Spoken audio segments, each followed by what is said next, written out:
Hola a todos, bienvenidos al canal de YouTube de Maveía. Denle me gusta, suscríbanse para que podamos hablar de contratación estatal. Hoy hablaremos de la experiencia, cómo poder acreditar experiencia cuando una empresa no tiene la posibilidad de contar con la ejecución de contratos. Y por supuesto, las entidades públicas en un proceso de selección siempre van a exigir que se acrediten contratos.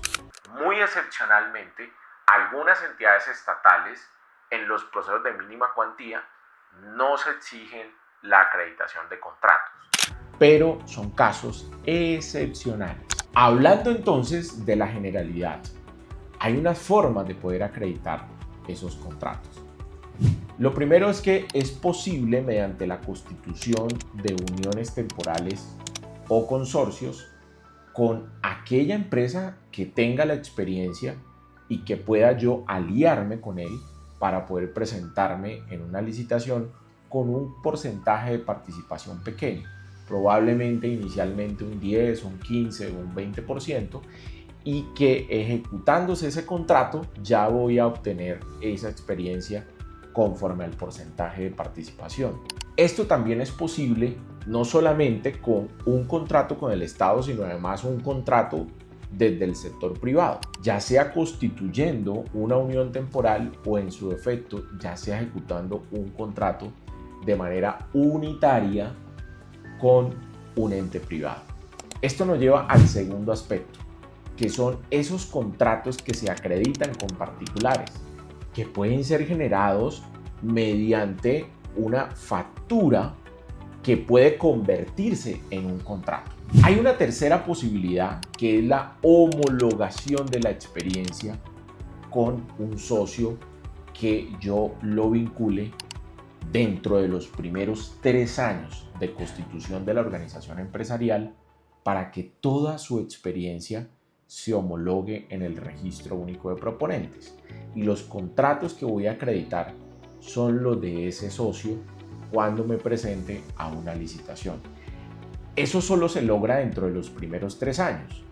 Ahora bien, las entidades estatales pueden admitir contratos posterior a los 3 años. Pueden, no deben. Hay un concepto de Colombia Compra Eficiente que lo señala y que establece que las entidades estatales pueden admitir la experiencia de sus socios que se homologó posterior a los 3 años. Sin embargo, como lo enunciamos, no están obligadas a aceptar o admitir este respectivo concepto. Vamos a consultarle a Maveía por un caso en concreto sobre la experiencia, sobre los aliados, para verificar un poco la norma y lo que nos dice Maveía frente a este caso en concreto. Lo primero que le decimos en el prompt es: actúa como un abogado experto en contratación estatal. Analiza el siguiente caso.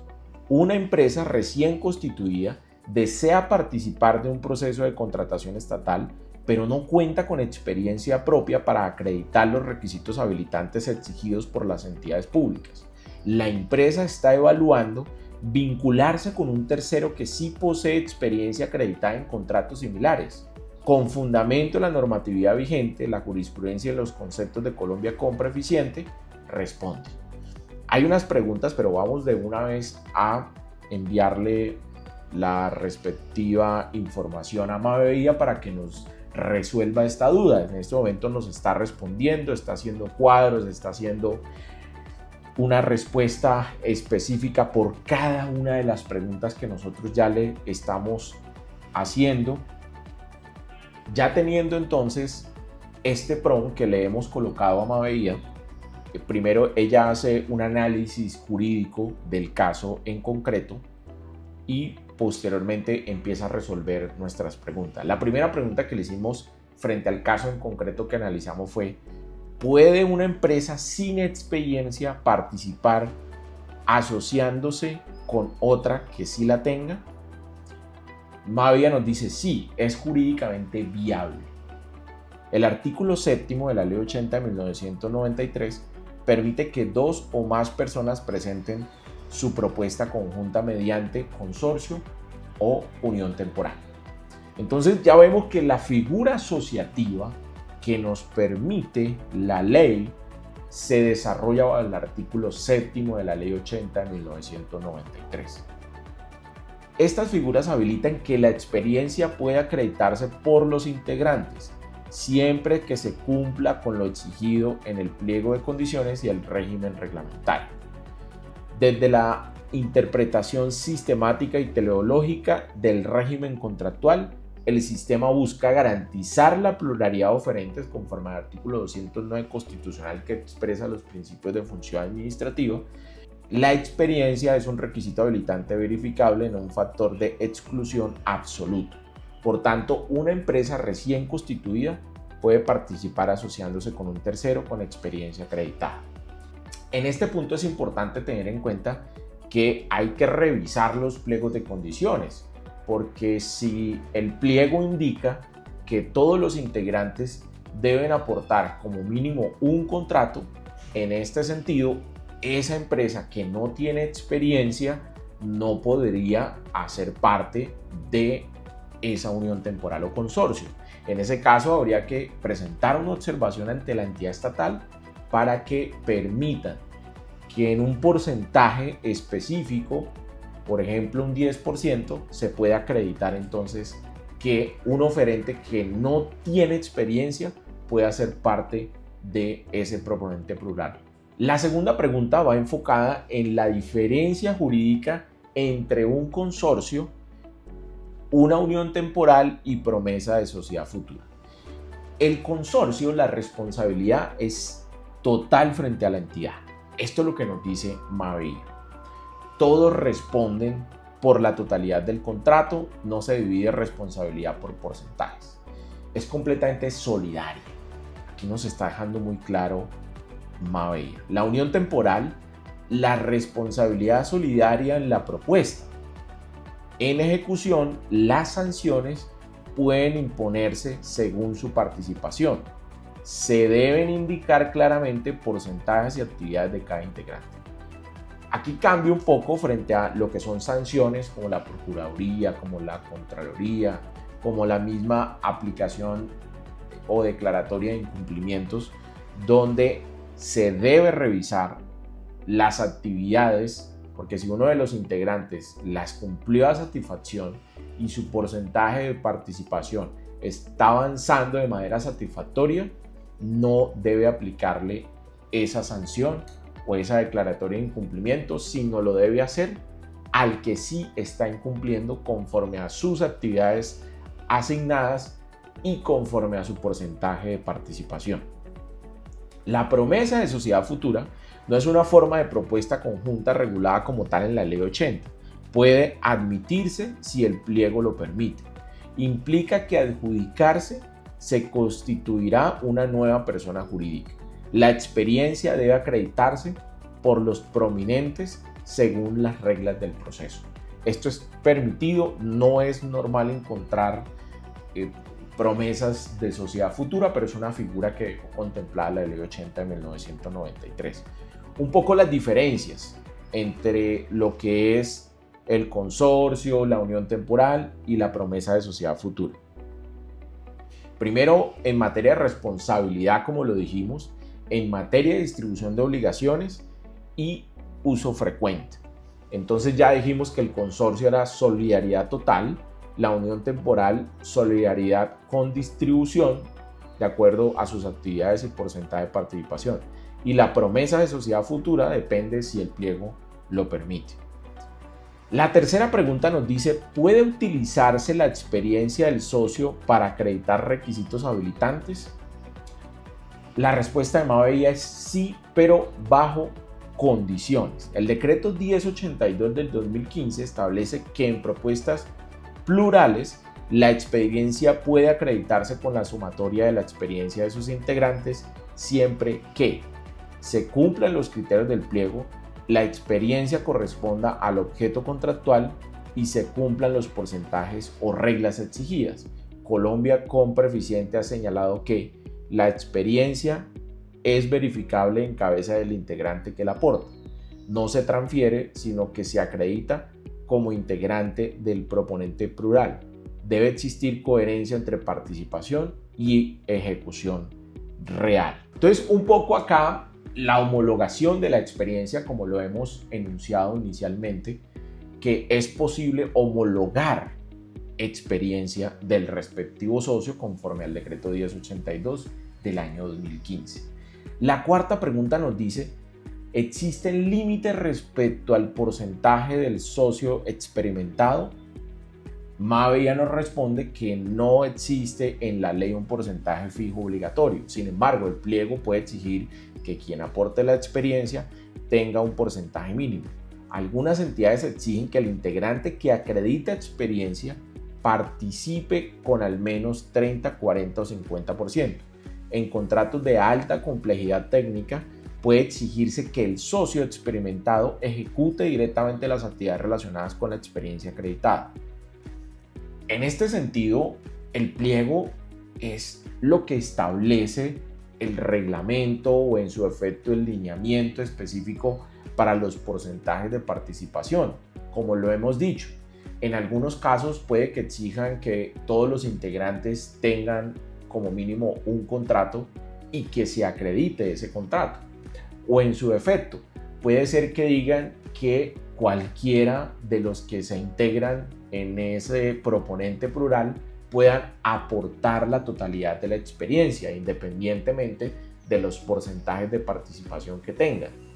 Hay que tener muy en cuenta que en algunos casos específicos, como por ejemplo, si quieren acreditar ese discapacitado que se exige en las licitaciones públicas y en los concursos de méritos, el integrante que aporte ese discapacitado debe contar por lo menos con el 40% de participación, so pena de que no se califique ese discapacitado. La quinta pregunta nos dice: ¿la experiencia puede sumarse entre integrantes? Depende del pliego, nos dice Mavia. El 1082 del 2015 sí puede sumarse experiencia. Puede exigirse experiencia individual mínima, puede exigirse que un solo integrante cumpla con el 100%, por lo tanto no es automática, está sujeta a las reglas del proceso.